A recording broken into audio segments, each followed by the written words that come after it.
The crystalline corridors of Galactic Academy gleamed under artificial suns as Professor Veltar adjusted his environmental suit for the third time. His four eyes darted nervously toward the docking bay, where the first human exchange students would arrive within the hour. Deathworlders, he muttered, the translator rendering his anxiety perfectly. Earth was classified as a Class 12 death world, a planet so hostile that its inhabitants were considered living weapons by most civilized species.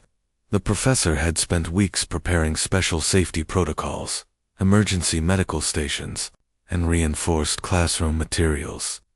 He still wasn't sure it would be enough. Other faculty members had warned him. They breathe poison, Dr. Kickstall had said during the preparation meeting. Their planet rains acid. They drink liquids that would dissolve our organs. Professor Zikar had added, I heard they sleep in darkness without any protection fields. Absolute darkness, Veltar. Can you imagine? The transport ship appeared in the docking bay with a low hum. Veltar watched through the observation window as the massive vessel settled onto the landing platform. Steam hissed from its hull, probably from the extreme decontamination systems required for Deathworld species. The airlock door opened with a sharp hiss, releasing three figures who stepped out without any protective gear. Veltar blinked all four eyes in disbelief. Where were their environmental suits, their breathing apparatus, their radiation shields? The male with dark hair walked forward first. His file read G1 in the human script. He examined the docking bay with casual interest, like he was looking at a shopping center instead of an alien space station. His hands hung loose at his sides, no defensive posture at all. The female called Hyeri actually stretched her arms above her head, as if she had just woken from a nap, rather than traveling through the deadly void of space.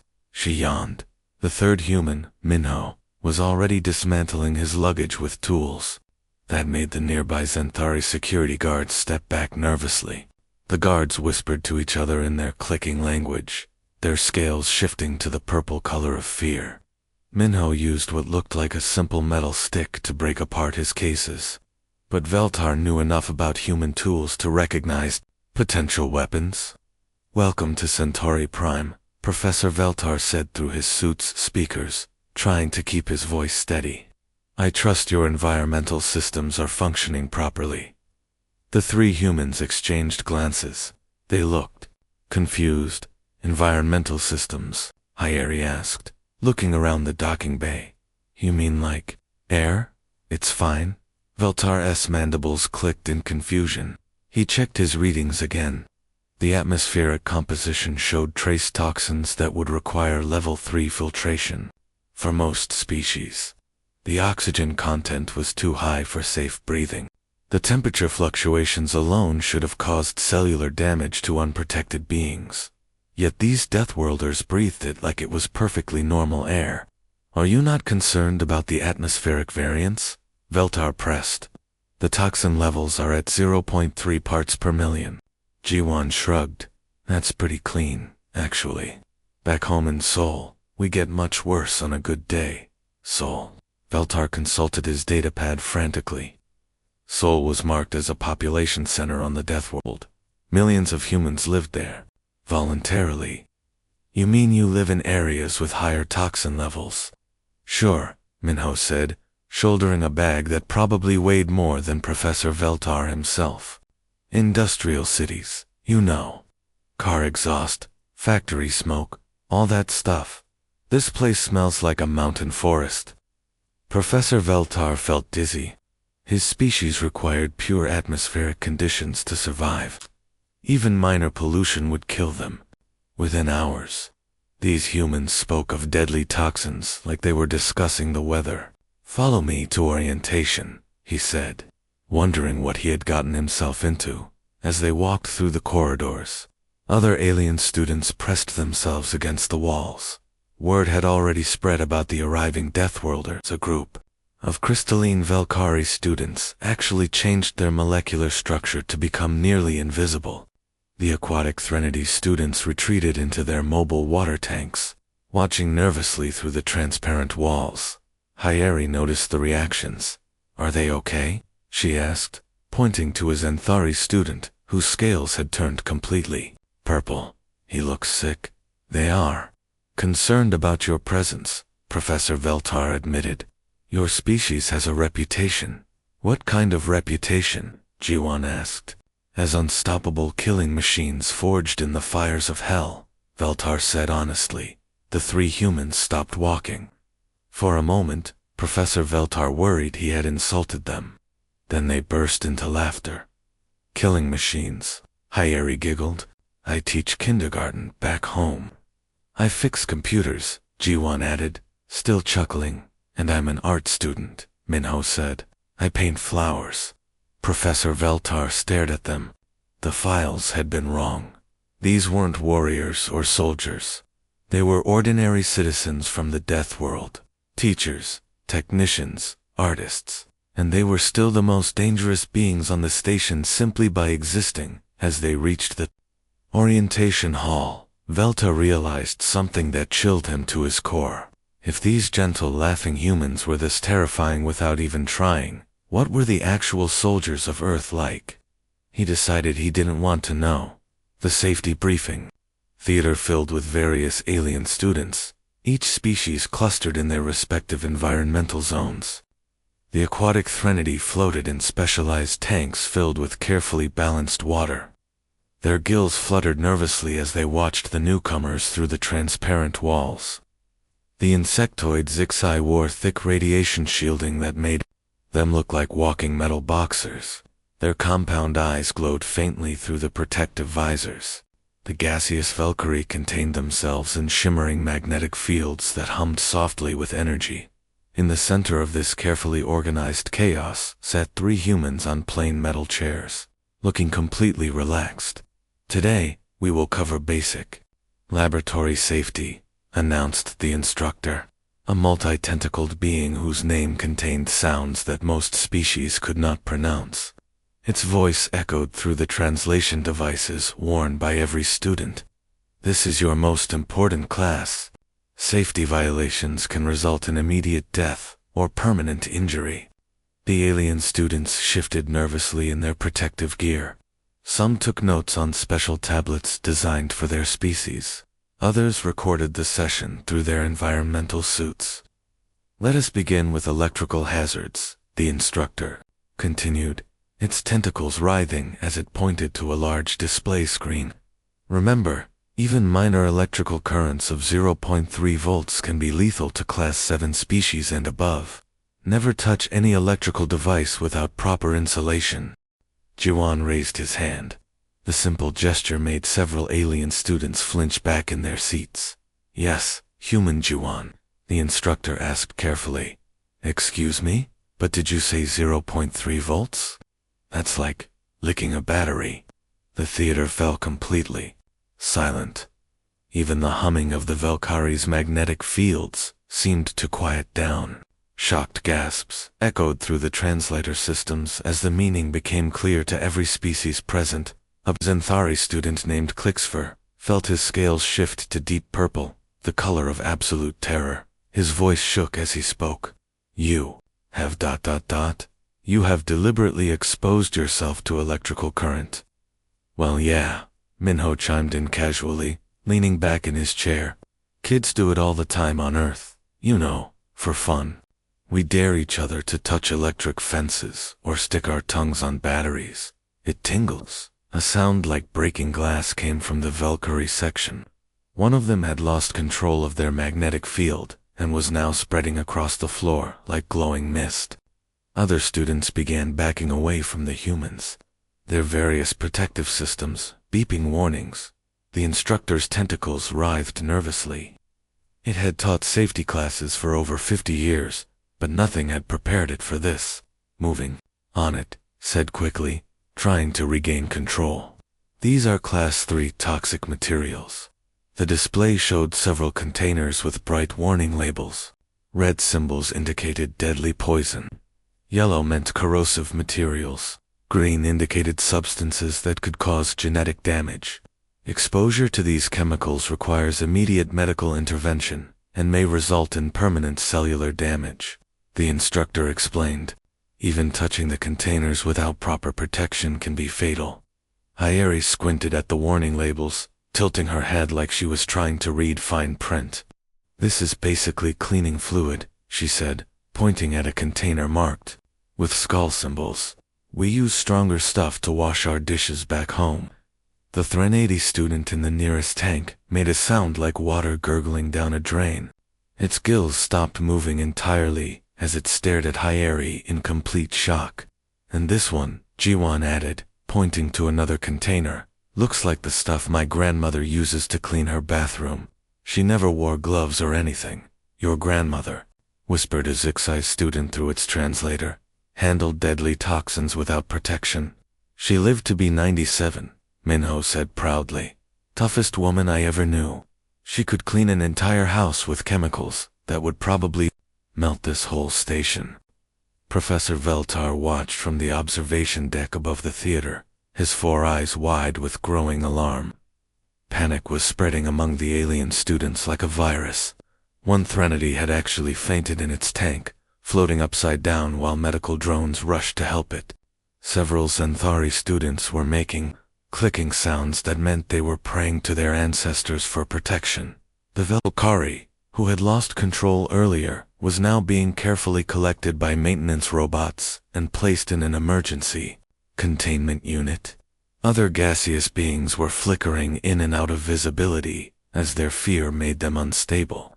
Perhaps, Professor Veltar thought, separating the humans from the general population would be wise.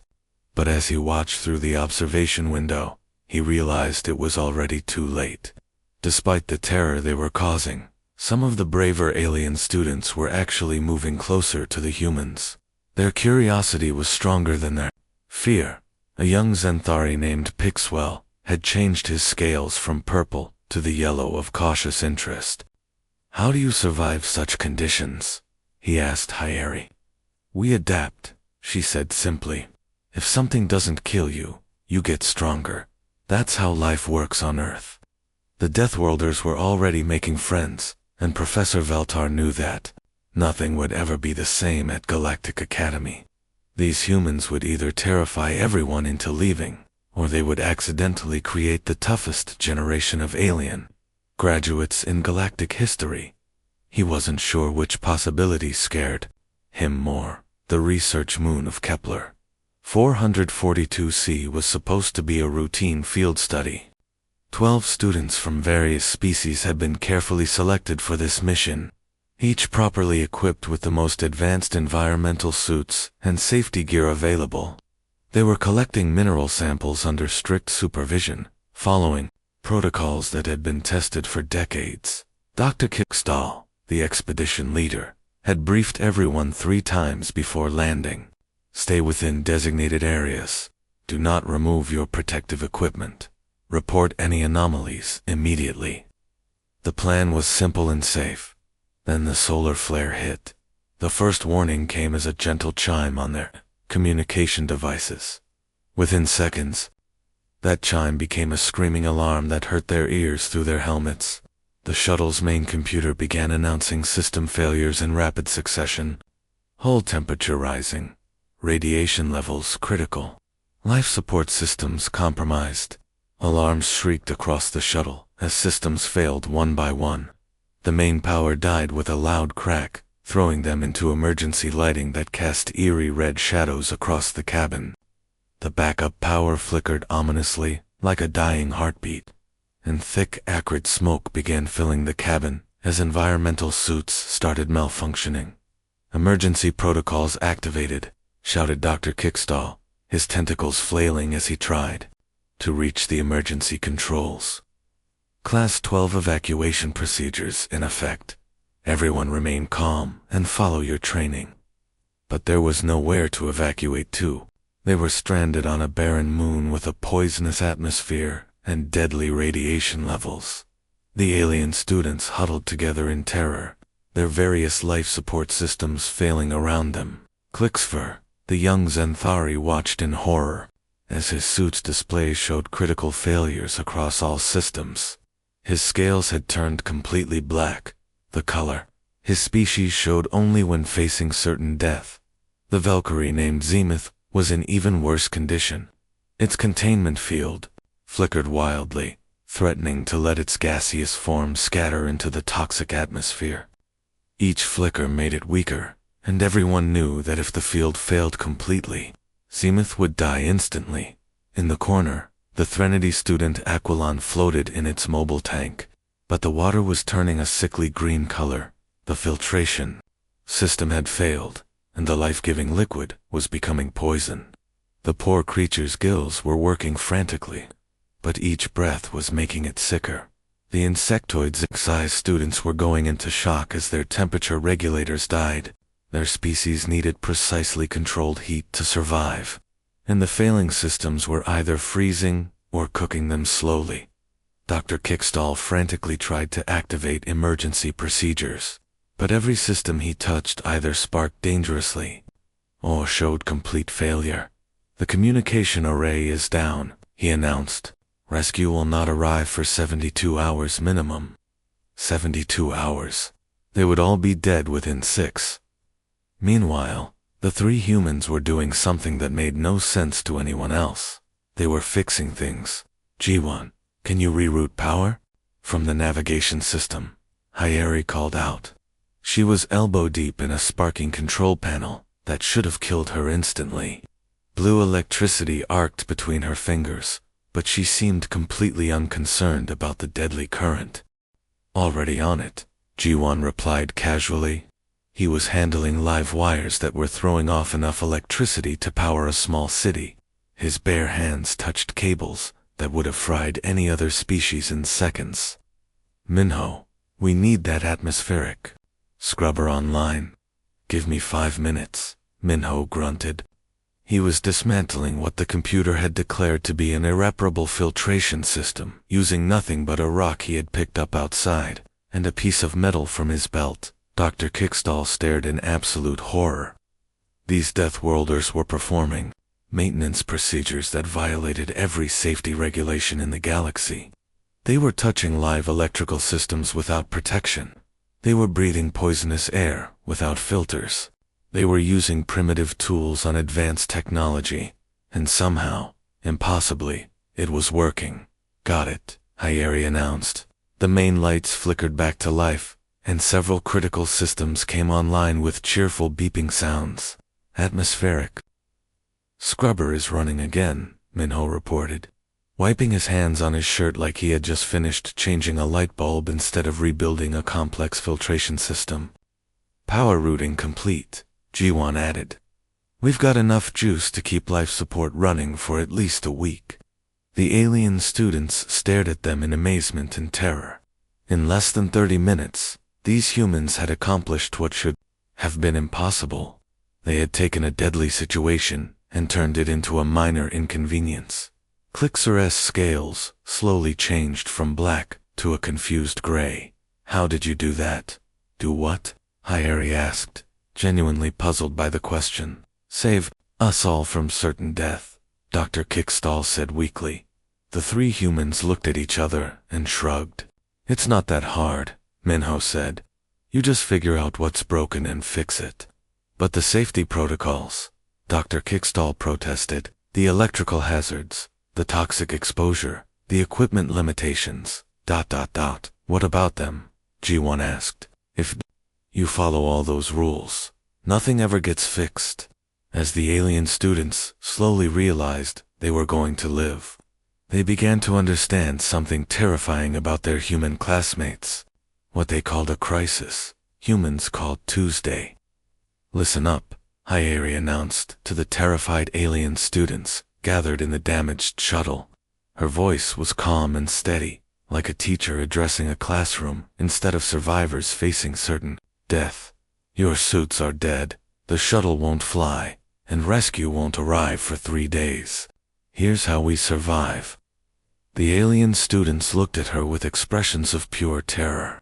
Their protective equipment lay in smoking ruins around them. Warning lights blinked red throughout the cabin, and the air tasted of metal and fear. Hyeri gestured toward the small window that showed the barren landscape outside. Through the reinforced glass, they could see nothing but gray rocks, swirling dust, and a sky the color of dried blood. This moon has a thin atmosphere, high radiation, and temperature swings that would freeze or cook most of you within hours. She paused and smiled. On Earth, we call this camping weather. The Xanthari student Clixfer felt his scales shift to the deepest black his species could produce. His voice cracked with terror. How can you be so calm? We're all going to die. Not if you follow our lead, G1 said matter-of-factly. He was working on sealing hole breaches using a gray paste from the emergency supplies. The label on the container showed symbols that meant the substance was technically classified as explosive. He spread it with his bare hands like it was clay. First rule of Deathworld survival: adapt or die. Second rule: there's always a solution, even if it's terrifying. Dr. Kickstall's tentacles writhed in distress. You cannot use that material without proper protective equipment. It will cause severe chemical burns. Only if you're not careful, Jiwan replied, smoothing the paste into a crack that had been leaking deadly radiation. Back home, we use this stuff to fix swimming pools. Minho walked over to a puddle of liquid that had condensed from the damaged atmospheric systems. Every scanner in the shuttle immediately started beeping warnings. The displays showed readings that made the alien students recoil in horror. Highly toxic lethal exposure. Immediate evacuation required. Minho cupped some of the liquid in his hands and drank it. The Threnody student. Aquilon made a sound like water being sucked down a drain. That'll kill you. It gasped through its translator. Tastes like tap water from back home, Minho said, wiping his mouth. Actually, it's cleaner than what we get in the old parts of Seoul. Your scanners are set for species that evolved on garden worlds, where everything was safe and predictable. He gestured to himself and his friends. We evolved on a world where everything tried to kill us every single day. Poisonous air, toxic water, deadly weather, dangerous animals, killer plants, different perspectives. Over the next 2 days, the humans began teaching the alien students things that no university in the galaxy would ever include in their curriculum. Engineering is about making things work, not making them safe, G1 explained as he rewired the communication system using parts from broken equipment and wires stripped from the walls. Safety is a luxury you have when everything is going right. When things go wrong, you do whatever works. He showed them how to bypass safety systems that were designed to shut down equipment rather than let it run dangerously. This power coupling will overheat and eventually explode, he said, connecting two incompatible systems with a twisted piece of metal. But it will work for a week, and we only need 3 days. Hyeri taught them resource management that would have horrified any civilized quartermaster. Food is food, she said, opening packages of emergency rations that were clearly marked as expired. These are only 2 years past their date. We eat stuff older than this all the time, she demonstrated by eating a nutrition bar that had turned green with age. Taste is not important. Calories are important. These will keep you alive. The alien students watched in sick fascination as she consumed food that their medical training said should have killed her. Instead, she just made a face like it tasted bad and kept eating. Your species think in terms of optimal conditions, Minho explained as he fixed the heating system using a combination of broken parts and sheer determination. We think in terms of survival conditions. What's the minimum we need to stay alive? What's the worst thing that can happen, and how do we deal with it? The most important lesson came on the second day, when the backup power started failing again. Don't panic, Hyeri said firmly, as alarms began sounding. Panic makes you stupid, and stupid gets you killed. Think, what do we actually need, right? Now, she walked them through the process of prioritizing survival needs over comfort. Air, water, temperature control, then everything else. She showed them how to make hard choices about what systems to keep running and what to shut down. You can live 3 minutes without air, 3 days without water, 3 weeks without food. She recited like it was a simple poem. Everything else is negotiable. The alien students watched in amazement as their human classmates turned what should have been certain death into mild inconvenience through sheer bloody-minded determination. These humans never gave up, never stopped trying, and somehow always found a way to make impossible things work. By the end of the second day, even the most terrified alien students were beginning to understand. Survival wasn't about having the best equipment or the safest conditions. It was about refusing to die. The rescue ship found all 15 expedition members alive and well when it finally arrived at Kepler 4 to see. The captain, a veteran spacer who had seen many emergency situations, later described the scene as the most confusing rescue operation in galactic history. "We expected to find bodies," Captain Mordok explained to the investigation board. The distress beacon indicated total system failure, no life support, and deadly environmental conditions. Instead, we found humans teaching aliens how to make soup from recycled water filters. The non-human students were quickly transported to the medical bay, where they required extensive therapy for what their species classified as acute survival trauma. The Zenthari student Clickspur spent 3 days in a healing tank, not because of physical injuries, but because his mind could not process what he had experienced. "They made me eat expired food," he whispered to the counselor. "They said it was normal. They said their grandmothers did it all the time." The Threnody student Aquilan refused to leave its purified water tank for 2 weeks. "The humans drank poison," it kept repeating. "They drank poison and smiled." Meanwhile, the 3 humans were released from medical examination within an hour, after doctors confirmed they were in perfect health despite everything they had been through. Back at Galactic Academy, the story spread like wildfire through the dormitories and classrooms. Students who had barely spoken to the humans before now watched them with a mixture of terror and fascination. The 3 exchange students had not only survived impossible conditions, but they had kept 11 alien students alive using methods that violated every safety protocol in civilized space. Professor Veltar found himself summoned before the academic council to explain what had happened. He stood at the podium, still slightly shell-shocked from reading the rescue reports. "The humans accomplished the impossible," he told the assembled council members.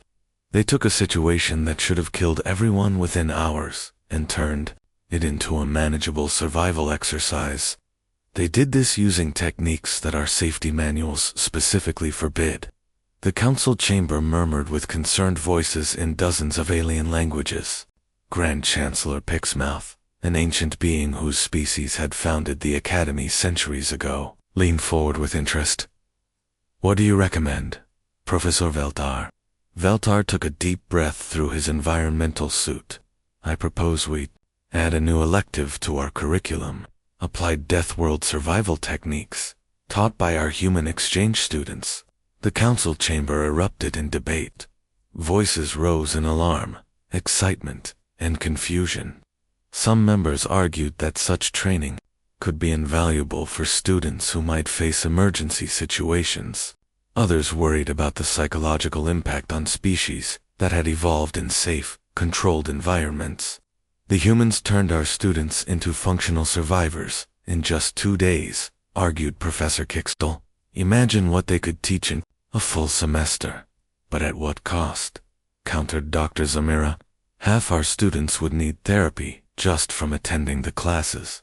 The debate continued for hours. Safety experts were consulted. Medical professionals gave opinions on the mental health risks. Legal advisors worried about liability if students were injured during training. 6 months later, after extensive review and modification, the course was approved. It would be optional for all species, with extensive mental health support included.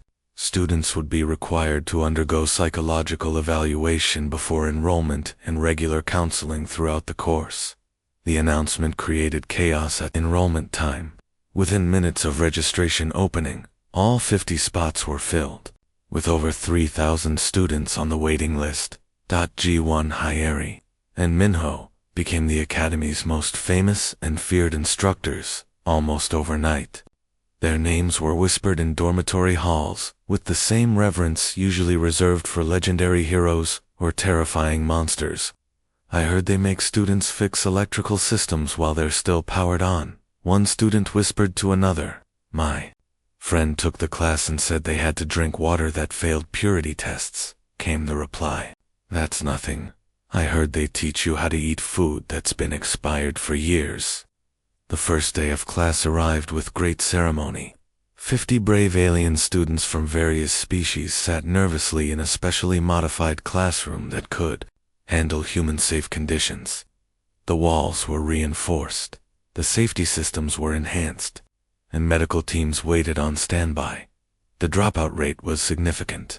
By the end of the first week, 15 students had withdrawn, unable to handle the psychological stress of learning that humans considered certain death to be merely challenging circumstances. Those who remained, however, began to change. They learned to think differently about problems. They discovered that most impossible situations were actually just very difficult. They found reserves of courage and determination they never knew they possessed. The final scene of the semester showed new alien students arriving at Galactic Academy for the next term. They clustered nervously around their advisors, asking the same question that had become traditional. Do we really have to take classes with those terrifying Deathworlders? Professor Vilta, now wearing a modified environmental suit that could withstand human-safe conditions, simply smiled with all 4 eyes. He had learned to appreciate the human's unique perspective on survival and problem-solving. Only if you want to survive in the real galaxy, he replied, watching as the new students tried to decide if they were brave enough to learn from the beings who treated impossible situations like minor inconveniences. The Academy would never be the same, and somehow that felt exactly right.